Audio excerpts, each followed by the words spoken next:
Times with my boy, with your boy, Daddy Putin. All right, take it away.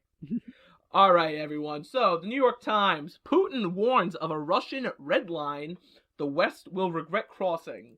That's the first time I think I've heard Russians talk about red lines since 1991. All right. In a State of the Nation... Wow, he doesn't even have State of the Union. He's State of the Nation speech, President Vladimir Putin warned of a fast and tough response to security threats in a message seemingly aimed at President Biden and delivered amid large protests. Well, maybe stop killing people and they won't happen. April 21st, 2021. Also, I'm going to explain there's been an update since this. We'll talk about that when I'm done. Moscow. He warned ominously of a red lines in Russia's security that, if crossed, would bring a powerful asymmetric response. He reminded Western leaders once again of the fearsomeness of his country's modernized nuclear arsenal, and he boasted Russia's moral superiority over the West. That's pretty. That's pretty bold. That's a pretty bold statement. It's a pretty bold statement. Yet, even as President Vladimir I think his name is Ivanovich Putin lashed out at foreign enemies, real or perceived, this is definitely written by a liberal, in a State of the Nation speech on Wednesday, tens of thousands of Russians defied a heavy police presence to pour into the streets to challenge his rule. In Moscow, some gathered across the street from the Kremlin to chant, "Go away." Yeah, they did that under Stalin, and it ended well. It was a snapshot of the Russia in the third decade of Putin's rule. A leader facing increasingly angry and desperate opposition, but firmly in power with his country's vast resources and huge security apparatus at his disposal. Faulted for lagging... I just love the, audacity for him to claim moral superiority over the West. What are you talking about? They didn't get COVID. There's no COVID in Russia. And, not even just claiming moral superiority over specifically the U.S., right? Because, there are arguments as to things that, we as a country have done, individually, that are suspect. I wouldn't say to the degree of, Russia, but, the Russians have always done this, a few problems we've had. But, the Russians... He put the entire West. My goodness. But, they've always done this. The Czars have done this. The general secretaries have done this. Because Russia was the only country that didn't have colonies in Africa. So they didn't take part in the slave trade. They didn't do anything to the Inuits in Alaska. They just stayed in Russia and Asia. And they're like, oh, we weren't part of imperialism. It's like, bro, look what you did to your own people. It's like you weren't part of imperialism outside of your, region. Yeah, it's like, dude, have you ever heard of pogroms? Eastern Europe, not a... have you ever heard of the word pogrom? What the Czars were doing? How about what what's his name did to the Ukraine? Stalin. Just absolute madness. Alright, yeah, go ahead. The guy has a set. I'll tell him that. Faulted for a lagging response to the coronavirus, and with his popularity ratings decline... When was he ever popular? Though still high, the Russian leader used the address to outline a vision for Russia as it emerges from the pandemic, one that promised numerous new economic subsidies, but was silent about political rights, of course. And in recent weeks, was he going to say, I'm going to free you all? And in recent weeks, he has seemingly fallen back on a tried-and-true tactic to bolster his fortunes, fanning nationalist flames.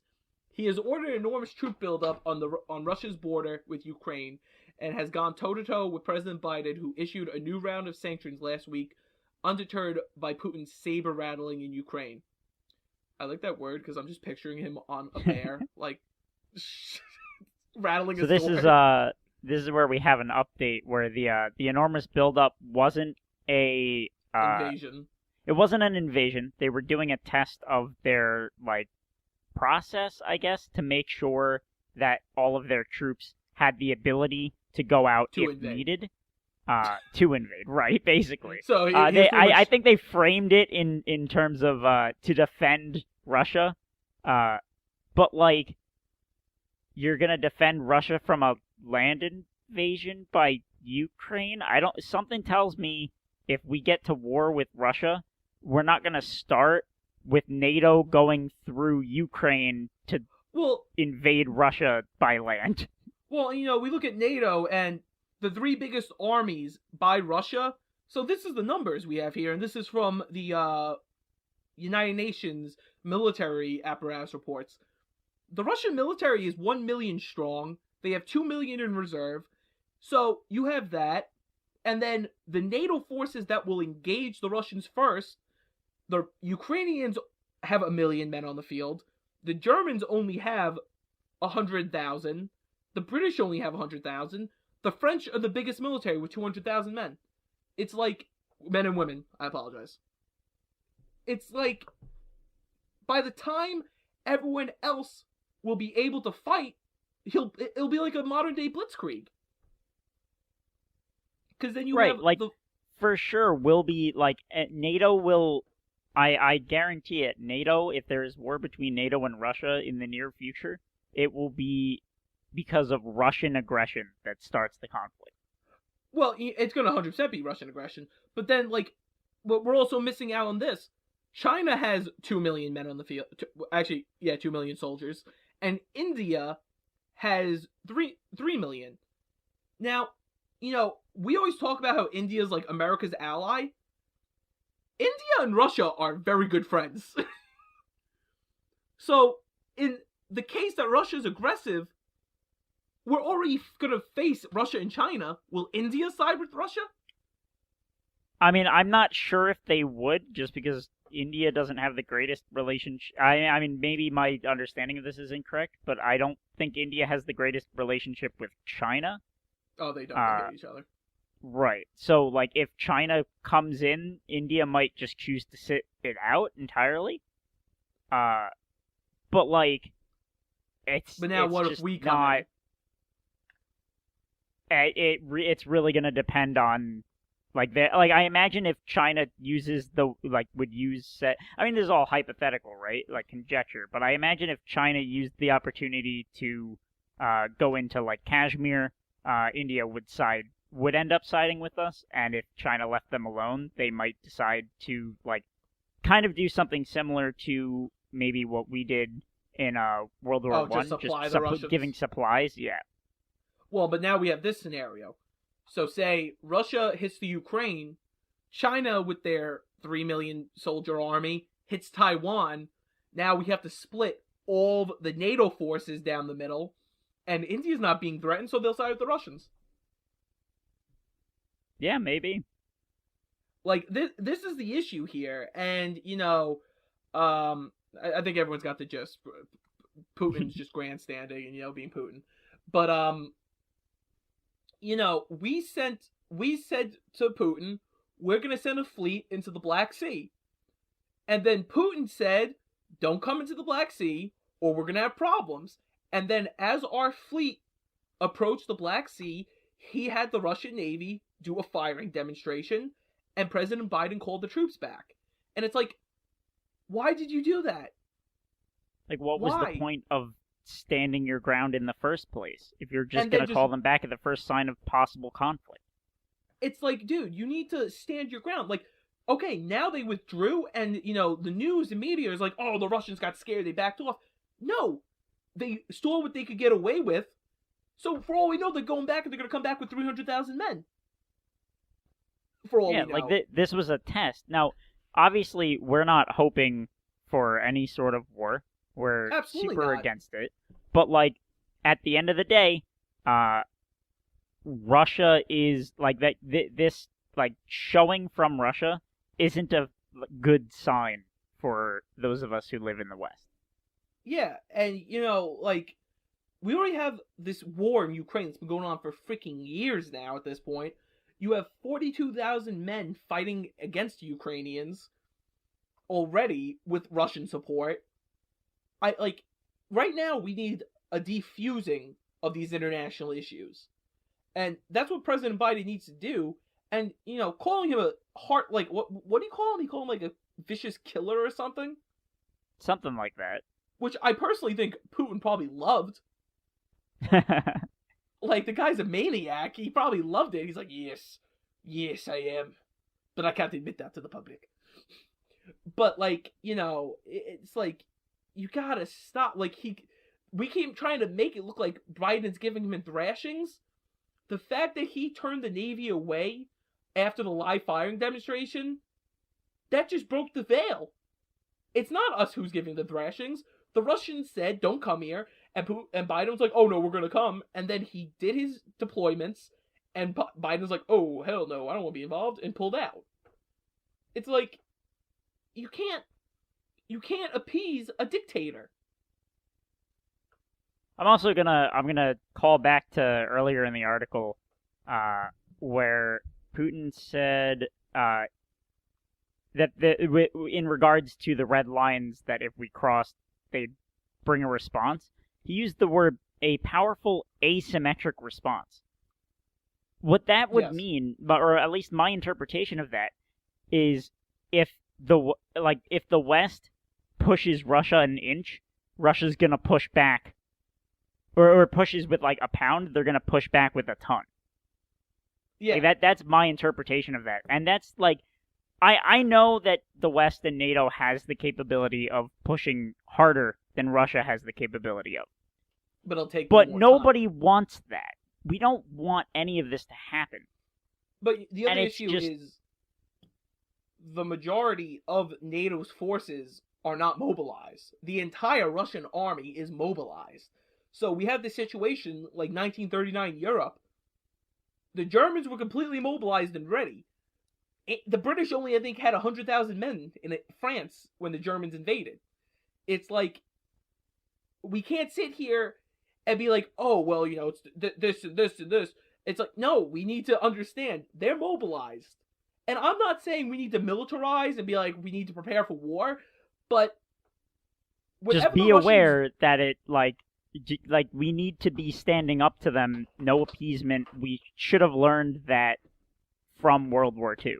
Now, I'm not going to say this is exactly the same situation, because it's clearly not. But, like, again, it's same thing, different, like, just not quite as much of a problem. Well, and you know what, I truly believe this, everyone, and, I'll stake myself on this. His nuclear threat, I think, was an empty threat. Because his whole reason to go into Ukraine is to take the land. Yeah, I mean, at this point, I think we're all agreed on the whole mutually assured destruction thing, that we're not gonna go for all-out nuclear war. Start ripping the other apart. Right. But at the same time, tensions are rising, and they might not be close to war yet, but they're definitely trending in that direction. So hopefully we can turn that around before it becomes too much of a problem. As we were saying before, just being, is Biden a wartime president? Will Biden be able to command armies? Will he be able to fight this war that might happen?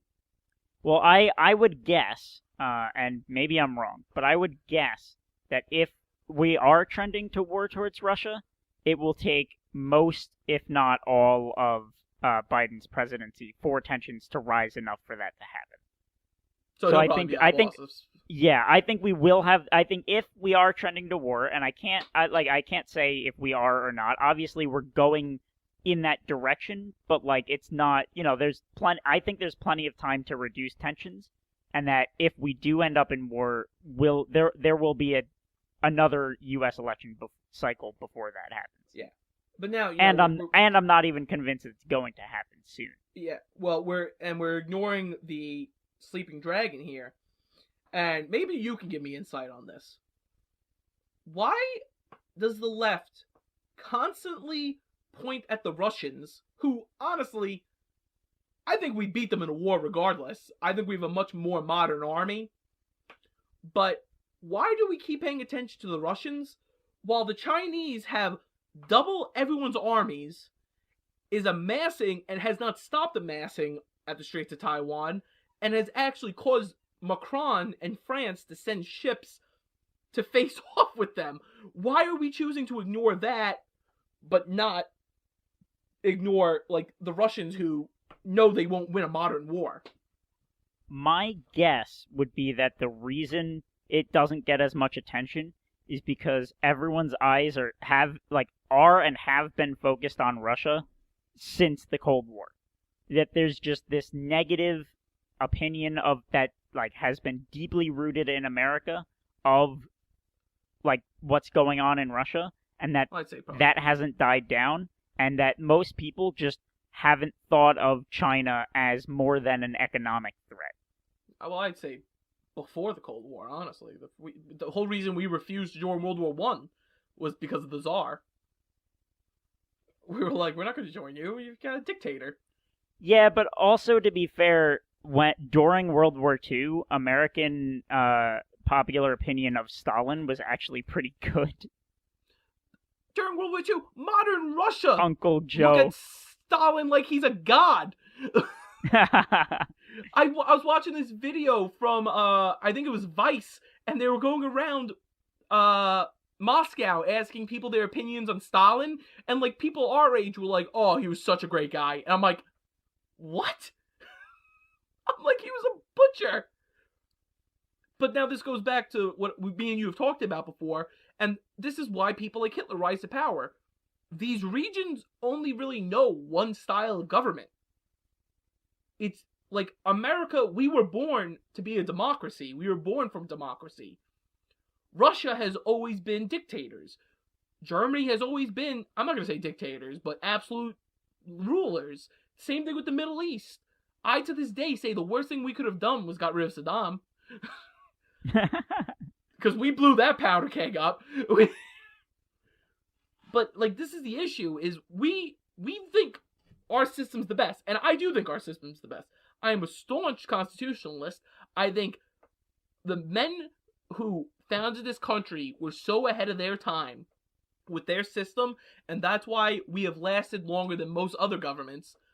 But at the same time, it's like, you can't teach an old horse new tricks. It's like, Russia has never had a period that they were actually democratic. Like, I'm gonna make a call here. This is a bit of a change of topic, but I'm gonna make a call that if there is, like, some next global conflict, I don't think Russia starts it. I don't think China starts it. Actually, well, I can't say.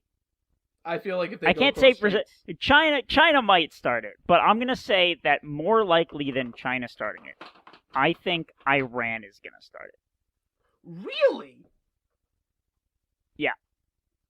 I think it's gonna be a regional thing where Iran is trying to put more pressure on the countries in its region, and then that's gonna explode into us, Russia, China, NATO getting involved there. I don't think it's gonna I think there will be appeasement of a similar nature to what we've seen, I guess, thus far with China, or with I think there's gonna be small levels of appeasement for China, where we're gonna let them do a little bit, and then we're gonna let them do a little bit more. All right. And we're not gonna risk open war with China until they get involved somewhere else outside of their region. Alright, we can see that. Alright, I agree and disagree. I think if they go across the Straits of Taiwan, everyone's gonna go off. Right, but I don't Personally, know that they're going to do that. Well, I don't know why they're still amassing all these soldiers there. Oh, I mean, I think what China wants, I don't think China wants to, like, go after our, like, I guess, naval forces in the area. I think they just want a show of force so that we back down and leave. Yeah, Trump did that stupidly. He pulled our guys out of those bases on the islands. Yeah. Because if they can get us to leave without, like, shots fired, that's, like, the ideal situation for them. Well, then isn't that just appeasement at that point? Pretty much. Like, just take it. It doesn't matter. Take it. Yeah. And that's why I think that's what they're going for more so than actually trying to, like, I guess, threaten us militarily. Because I think the thing is, everyone agrees that some big global conflict would be a disaster for everyone involved. So nobody wants that. So if there are any avenues that can be explored before that, they will be explored. And I think that's what's happening currently with China. Oh, that's why they keep doing these hand-to-hand battles with the Indians. It's more so intimidation than anything else. They don't want to escalate it to the point of war, but they do want their way. Can we talk about how ridiculous it is? Everyone, please listen to this. The Indians and Chinese have had, like, 6 big, like, 300 on each side battles over the last 2 years, but they weren't actually defined as battles because they didn't use guns. They just beat each other with clubs and rocks. They were brawls. You see, they were government sanctioned brawls. So I guess the Battle of Thermopylae was just a freaking brawl. Absolutely, Troy was a brawl, I guess. What is this? Are you kidding me?